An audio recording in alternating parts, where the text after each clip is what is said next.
Rushing on the back of the black beast from the north, Victor rode to the town square, where the minions fought off dozens of invaders around Vainqueur's statue.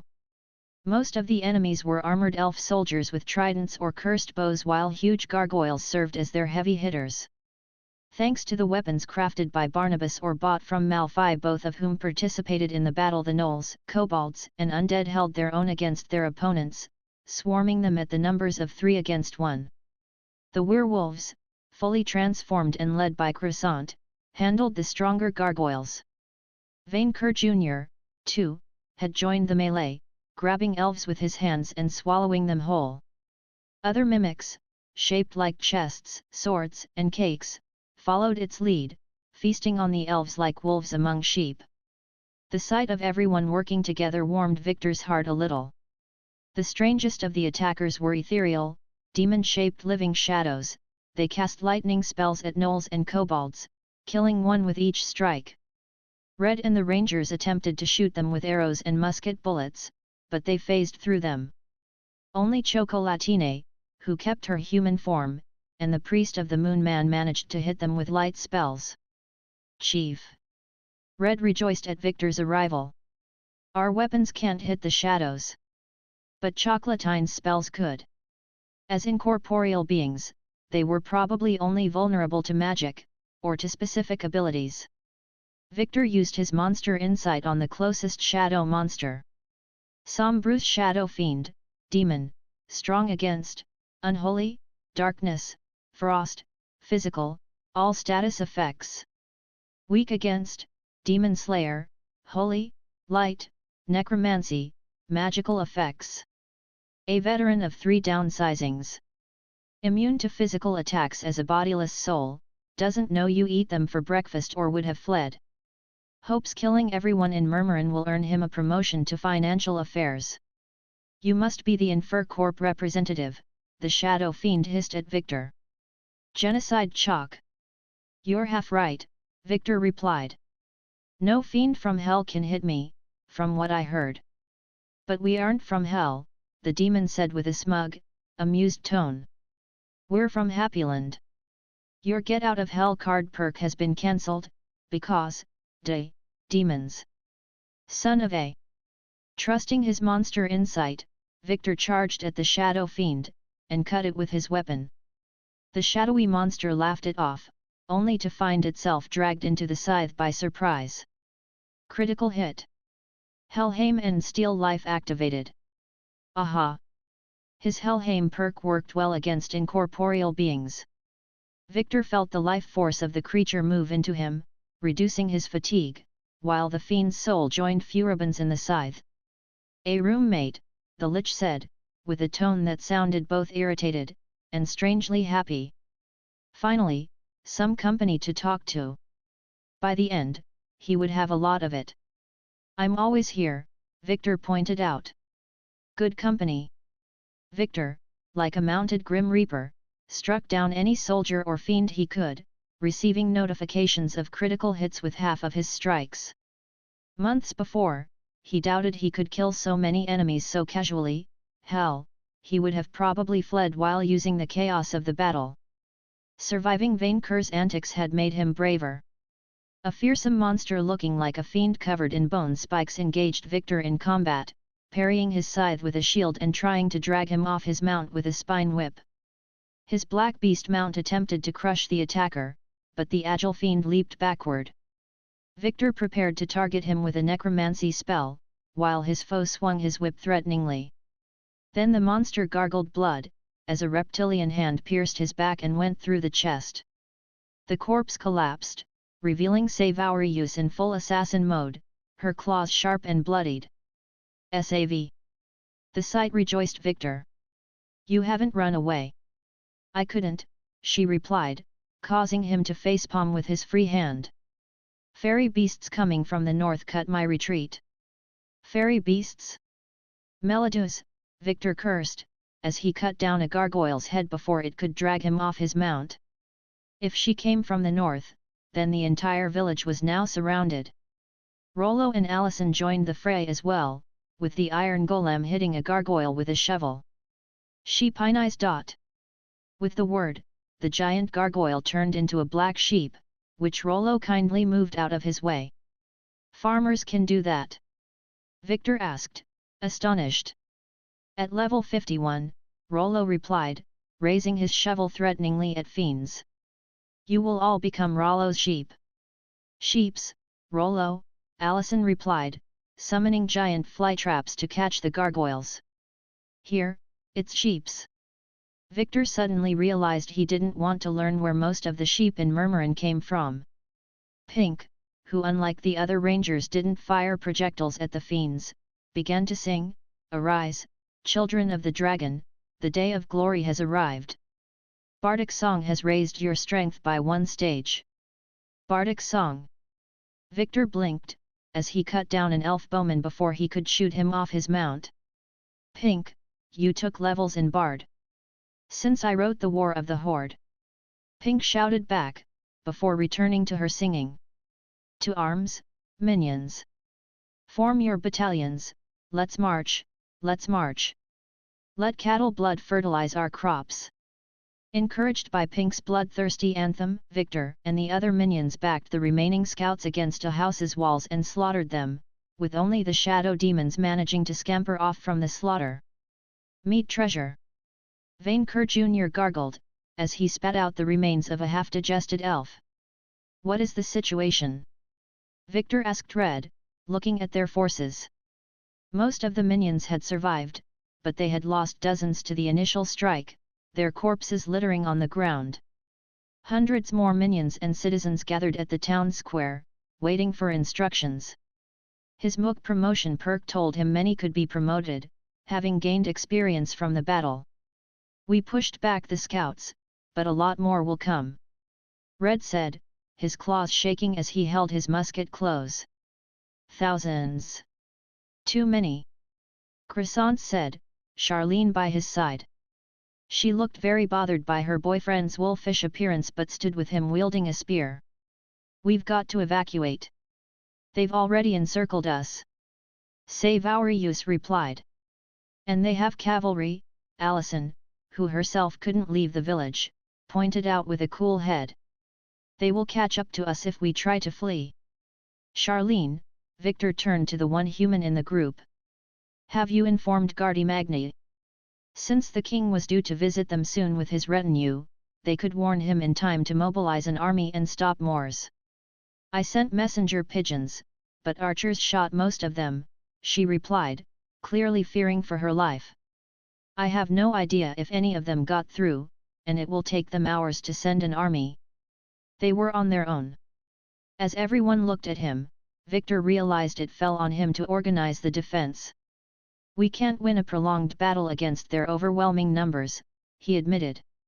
"Especially since those were just the scouts, and the bulk of the army was running at them.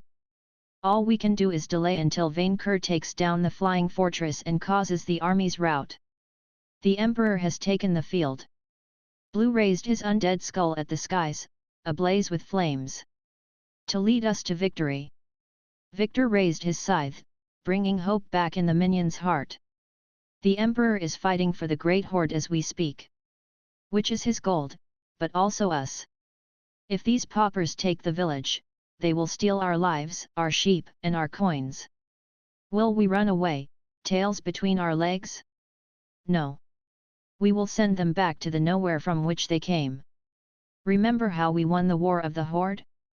We bested them once, and we will do it again. For we are VNV. We are mighty. We are the Horde." That was complete, desperate improvisation based on cartoon speeches he watched on Earth, but it worked. "We are the Horde," the minions cheered, while the sanest citizens such as Allison or Charlene tentatively raising their hands in support. "We are the Horde. They will meet their doom." Yellow the Cobone couldn't help himself. "For my local monopoly." Malphite added his own battle cry. "Follow my command, and we shall prevail." Victor shouted. "For the Horde." Rally minion activated. All minion stats raised by 1 stage. Victor immediately singled out the minions whom he could promote, namely 10 gnolls and all the Kobold Rangers save for Red himself. "Come here," he said, before touching and causing them to evolve in quick succession. You are hereby given a pay raise. As they evolved, the gnolls grew from tiny to a 3 meters tall, monstrous and emaciated gnoll humanoids, with a skull-like face and ashen skin. Their eyes turned red, simmering with bestial fury. Pink and black, the living half of the Kobold Rangers, turned into pink and black colored copies of red, albeit with pink having a more effeminate figure. Blue and yellow changed into skeletal versions of their kindred, with a black, beating heart in their chests. Blue's bones turned deep blue, and yellow's golden. Your gnolls evolved into tomb gnolls. Kobold Pink Ranger and Kobold Black Ranger evolved into Raptor Rangers. Kobone Blue Ranger and Kobone Yellow Ranger evolved into Kobloods. We are all grown, and color assorted. Blue rejoiced. Victor immediately began to distribute orders. Allison, keep entangling the enemy. Rangers, set the thorns on fire once enough soldiers are trapped. Shoot anyone who breaks through with arrows and bullets. Malphite, cover the skies with insects, so they can't shoot arrows at us. We must create such chaos, that they will not be able to avoid friendly fire. Pink, keep singing. You, the Squid Priest, and Chocolatine Yeez. The werewolf's head perked up at her name being called, which made him shiver. You focus on buffing the werewolves and ashen gnolls with spells or healing the wounded unless confronted by shadow fiends, in which case you toast them. She seemed to enjoy the wording a bit too much.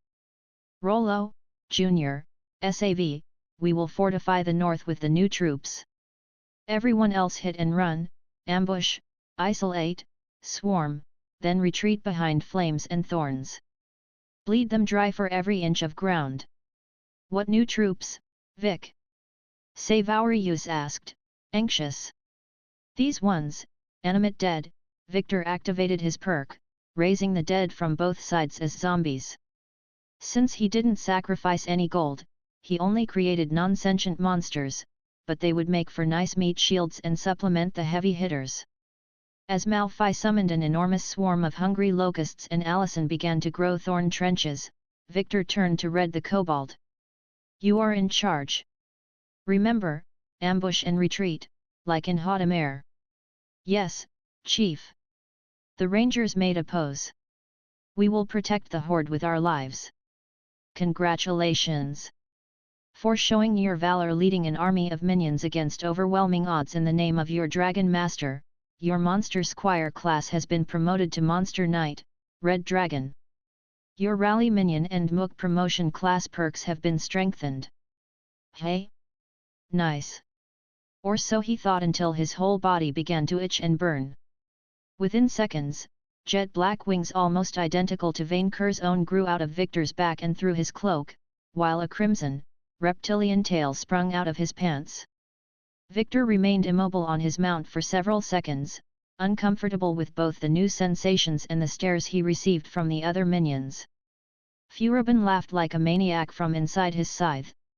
Shut up, the wielder complained. He could swing his new tail as if he had grown up with it, but... God damn it, he was turning into a mini Vainqueur. How gross. No matter. He would worry about it later. He ordered his mount to dash north, followed by his undead thralls and the other minions. As it turned out, riding a beast while having a tail was incredibly uncomfortable. The makeshift group quickly reached the sheep pens north of the village, where 5 fairy hounds like those which they had fought in Ishvania had broken in, stepping on the food they gathered for the dragon guests. Melodus, riding the back of a horned, black Pegasus, oversaw them from above, alongside 3 giant, monstrous crows and an escort of wyvern riders. My flock! Rollo went berserk at the sight of his sheep trampled down, his rusted body heating up, moving faster than Victor's own mount. The golem broke past the fence like an unstoppable juggernaut. Following him, the Reaper cut a fairy hound's flesh as it attempted to lunge at him, both the beast and the squire's own ride circling one another. Savoureus hid among the panicked sheep, waiting for her chance for a sneak attack. The fairy birds dived on them like birds of prey, one of them catching Vainqueur by surprise and trying to drag her up. Junior grabbed some of the sheep trying to flee the battle, then launched them at the crow as improvised projectiles, forcing the crow to release its captive. Then the mimic grabbed the sword working as its lure and used it to slice the neck of a fairy hound reaching for him. Sword! Junior snarled, showing surprising swordsmanship. Above them, Melodius began to sing a spell. Victor, still struggling against butt pain, attempted to blast her by channeling a blast of hellfire from his fingertips, but she immediately summoned a purple barrier around herself and her mount. Her wyvern rider bodyguards began to bombard them with a volley of arrows, with Victor incinerating the projectiles before they could hit him. Rollo just shrugged them off, busy manhandling a fairy hound and beating the hell out of it with his shovel. The arrows hit Junior, making it moan in pain, while Vainqueur dodged everything. Death Candle, Victor spell cast, summoning small will-o-wisps from the remains of the sheep. He sent them to swarm the wyvern riders, halting the attack. Meanwhile, the undead he had created finally joined the fight, swarming a fairy hound like the horde of zombies they were. The beast collapsed under the weight of dozens of walking corpses. Well, that was going way better than expected. Maybe they could handle Crimson Lightning. As Melodius uttered these words, a powerful red bolt of lightning hit Victor and his mount. The black beast of Murmurin was felled in one blow, while its rider ejected from its back and crashed on the dirt, losing his grip over his scythe along the way. You have taken massive damage. Critical health. Oh ho, Furubin cackled inside his scythe, as Victor struggled to get up. Will your luck finally run out? Victor raised his head from the dust, finding a fairy hound opening its jaws in hunger, ready to devour him. A shadowy giant bird descended to feast on him as well. No. It was way bigger than the birds, or a wyvern rider. The fairy hound barely had the time to look up at incoming death, before the giant flyer landed on it, its sheer strength scattering a cloud of dust and sheep in all directions. When Victor regained his sight, he found himself staring into the yellow eyes of a green dragon almost as big as Vainqueur, albeit more crocodilian than lizard-like. You smell like a chief of staff, and you look dragon enough to be halfway civilized, the green dragon said with a foppish, arrogant tone. The surprise sight of the ancient reptile caused the beasts and wyvern riders to halt their assault. Tell me, minion of Vainqueur, is this the welcome buffet? I was told there would a sweet poison sauce, which tastes good with cows and pigs, for the fashionably early. Yes. Victor replied, realizing the opportunity offered to him. He pointed a finger at the fairy beasts. But the farmers are trying to spoil the food. The fairies feel acting mischievous again? Haven't they learned the food chain the first time we ate their cattle? The dragon turned to the skies and roared. Vainqueur brought us elves and tasty birds for snacks. Dibs on the elves. A red dragon smaller than Vainqueur roared back as it descended from above, picking a wyvern rider like a hawk attacking a dove. Melodius immediately cast a spell, strengthening her barrier, but her escort wasn't so lucky. Soon, an entire flock of dragons descended from the heavens, most going south to pick on Ishvania's army, but 4 dived to prey on the wyverns and the fairy birds. The green dragon left Victor to feast on the fairy hounds and the sheep without discrimination, turning the battle into a one-sided feasting slaughter. Melodius looked down on the disaster, leaving her escort to die while slipping closer to Victor with a hateful gaze. The Hellgate has fallen, she said. My plans for Gardy Magna wasted. You ruined everything. It was you all along, Victor realized, as his hands reached for his scythe. The apple, the Scorchers, Moor's invasion, you set it all up. None of this would have happened without you, Melodius glared back at him. You taught Vainqueur the secrets of this cursed class system, and now our rightful quest to take back Outremont will become harder than ever before. Taught? You're exaggerating there. It does not matter. More of the lizards will follow his lead. But you will not live long enough to see it. Darkest fear. A dark aura swallowed Victor before he could retaliate, draining him of his life and vitality. An irrational fear of death seized him, as he looked at it from above. HP and SP reduced to 1. Terror ailment. Necrophobia ailment. Any last words? Melodus asked Victor with fake politeness. He noticed Savaurius make a dash to rescue him, but she was too far away to make a difference. Victor used monster insight, trying to decipher any weakness that woman may have. Damn! Can't we talk it out? Charisma check. Failed. We just did, manling. Melodus raised her hand. Death spike.